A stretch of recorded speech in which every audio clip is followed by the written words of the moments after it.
Are you an early stage founder grappling with the challenge of figuring out how to select professional service providers to support your business? If so, this video is for you. Professional services are generally critical to building a business. They give you access to highly skilled, qualified people that can provide exactly what you need, and you just pay for what you use. What is not easy about professional service providers is figuring out which provider to use, when to use them, and what to use them for. And by professional services businesses, I of course mean bookkeepers, accountants, law firms, marketing agencies, software development agencies. All of these are examples of professional services that you may want to take advantage of.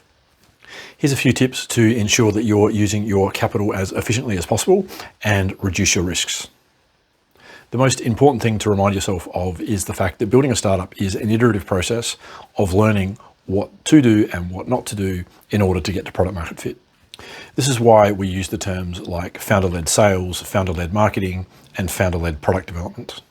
What these terms mean in practice is really all about requirements gathering. That is, that you have an attempt at your marketing based on the requirements that you think you need, and then based on your learnings from the market, you can then rebuild your requirements and have another attempt.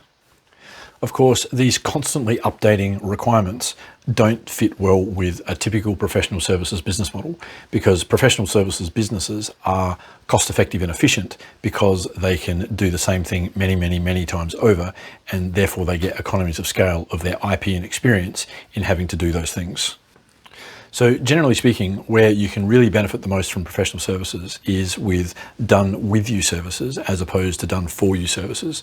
These can be coaches and mentors and fractional resources that can look over the requirements that you've developed and look at the data that you've used to generate those requirements and help you create high quality requirements, then help you deliver to those requirements high quality because they may have the skills and experience, but really most of the workload is on you.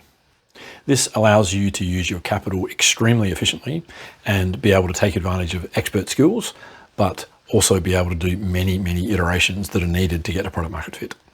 Once you have a deep understanding of the requirements, then you can use done for you services. And this is where professional services firms can make a ton of sense and it can be really capital efficient.